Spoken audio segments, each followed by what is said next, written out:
meditative because that's not the right thing, but like get in a state where you're just sort of doing something that you're enjoying doing, and like your mind can like think a bit more freely.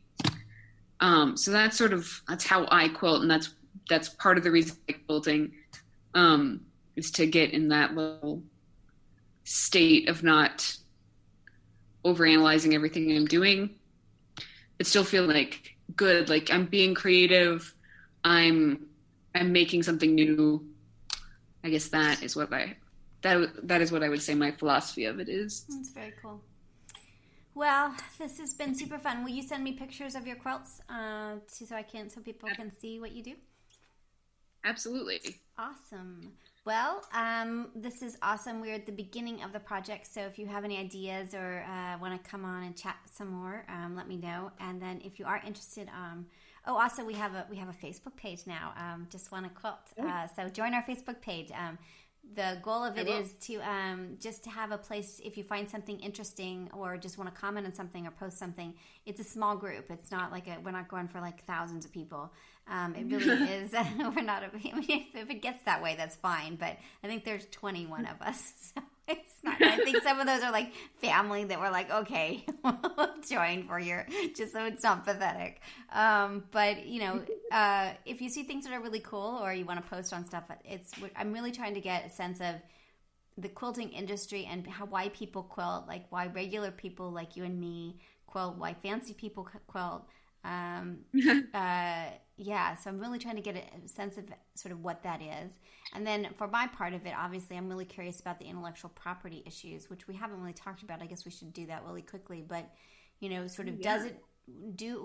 you get inspired? Like, where do your patterns come from? Do you get inspired by things? Do you create your own patterns?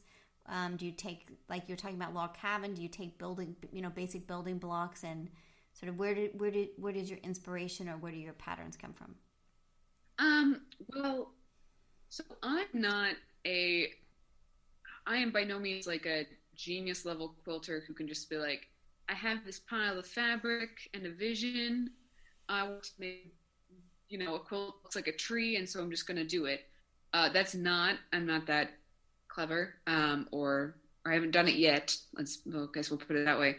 So yeah, most of the patterns I use are like old traditional, more established things like log cabins, like spider web, like big star shaped quilts. I love those. I also really like take what would be a block, right, like a traditional like 9x9 or 12x12 block, and then blow that up to the size of a full quilt and break each shape into smaller shapes. That's really cool. I can't be the first person to have thought of that, so I'm sure I'm copying someone's idea there. Yeah. So I can't think of a quilt I've done that's like some older, more traditional like block style. But I mean, I think at least from my like historical perspective or understanding, I'm pretty sure almost everyone who's ever quilted in my family has just done the same traditional like 10 blocks over and over again. Something mother did, which I thought was very smart, but also possibly an IP violation, depending on how you're thinking about it, is she cross stitches, and she took a cross stitch pattern of a rose, right, where it this will be this color, this symbol stands for this color, this symbol stands for that color, and then decided to blow that up, and instead of doing it as a cross stitch, did each just did square, like really cool. Fabric square. Yeah, that's so cool. And then well, I can't even imagine. But that's a really I mean, I don't think. I mean, she still just used the pattern to. She didn't sell it, right? She's not selling it, so no. Why does it matter? It's my feeling. It's like the pattern is there to inspire you to do work, and that you kind of do whatever you want to do with it. That's my feeling. Well, yeah, and I can't think of. I mean, I'm sure when we talk about hyper commercialized, very hand holding quilting project, I'm sure there are people who are like, and then I went out and bought the fabric they recommended each, piece, and then I sewed it in precisely the way that they told me. But most people, I think, look at blocks and think like, well, I would do it in these colors and I would quilt it in a different way, or maybe I will do it like this, but I will do it slightly different in this way. And I feel like that's pretty much how traditional arts and crafts done forever and ever, and that's fine.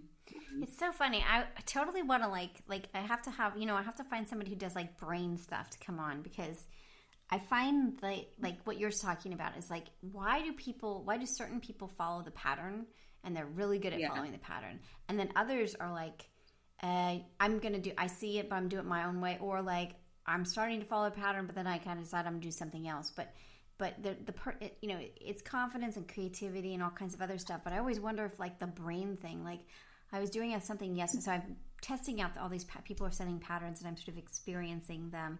And so I kind of feel like I almost get like distracted by the directions, and then I'm like, okay, I'll just do whatever I want to do. But I don't think it's like that, and I don't think it's just like you need to like focus. Like I think it's like it may be a positive trait in quilting, but I also think it's like, okay, just read step 8.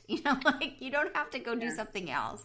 But I really do wonder about sort of that. I'm sure there's people that have done a ton of work on it, but I think part of the research project should be this kind of concept of like, what makes certain, like, have they seen stuff in the brain that sort of makes you be the way you are? Like, why are our brains wired the way they are?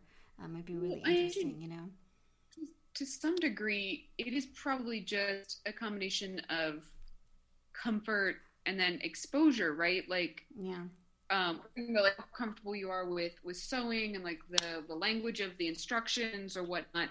But it's also probably just like, the first quilt I made was a big like star pattern quilt. Well, I had seen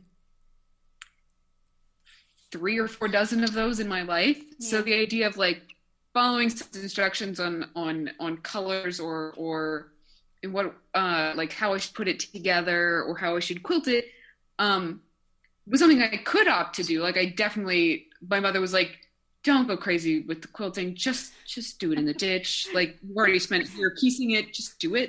And I was like, you are right. That is correct. Or when like a book I checked out from the library was like, you should, if it's your first quilt, get the middle, the middle sort of fluff level of the batting. And I'm like, you're right. Let's do that. I'm not an expert.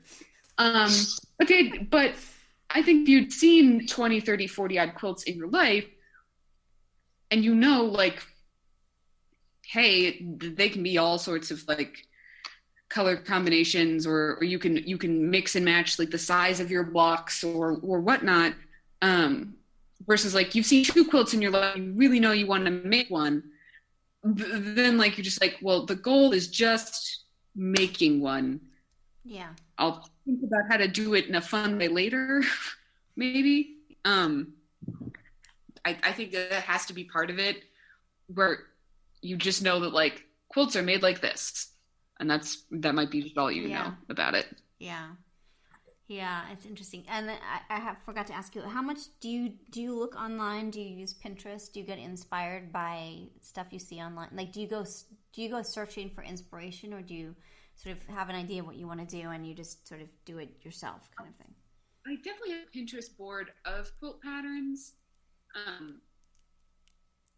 But like, I wouldn't say that like I found a blog post with this quilt and I decided to make that quilt over again.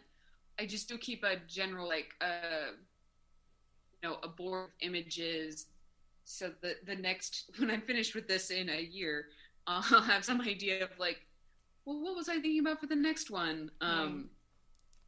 But no, it's not like I like go hunting for inspiration and like pick a quilt and try to recreate that, because I think that would be... That's interesting. Yeah, I don't think I do that either. I think I keep hunting until I find the inspiration, and then when I look back, they don't look nothing like one another. Like, it's like that was what inspired that quilt. Weird. But I think it's part of thinking through the process of what I want it to be, is Well, and I definitely I picked the current one I'm doing. The piecing is very easy. But I did pick it because I have a very ambitious idea for how I want to quilt it. Yeah. And that's sort of why I picked it. It was like, well, it's this pattern that I can do a lot with in terms of like, it will be very bright and bold and geometric, and then I will feel much more comfortable doing much more like, I guess, artsy, free-flowing quilting style, which I am trying to get better at. Very cool. Awesome. And your favorite part, we'll end with this, your favorite part of the quilting, or your favorite part and least favorite part of the quilting process? Usually my least favorite part of quilting is cutting. Interesting. I hate it. It's so repetitive. I feel like it's also the thing where I may have just refused to get good at it. So I'm constantly putting something out and being like, that's uneven. Damn it. Totally. It's constantly a thing where I feel like, God, I'm failing again. It's also just so tedious. Most favorite part is I guess like laying all the pieces and parts out, like all the blocks that are done out, and figuring out where they're going to lay on the final thing. That's cool. Also being done is a great feeling as well. Yeah, that is great. That's really great.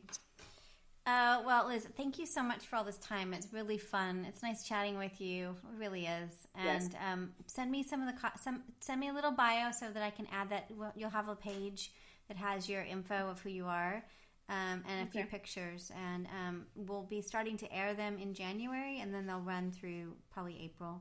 And then we'll do another set of interviews. So I really do appreciate you chatting. It's really fun. Yes. All right, fabulous. Have a nice holiday season. You too. All right, take care. Bye. So this is Elizabeth Townsend-Gard. You've been listening to Just Wanna Quilt, a research podcast coming out of Tulane University Law School. We want to hear from you. Join our army, our quilting army. Go to our Facebook page. Suggest people to be interviewed. Suggest yourself to be interviewed. We are excited to hear from you. But most importantly, I hope you get a chance to quilt today.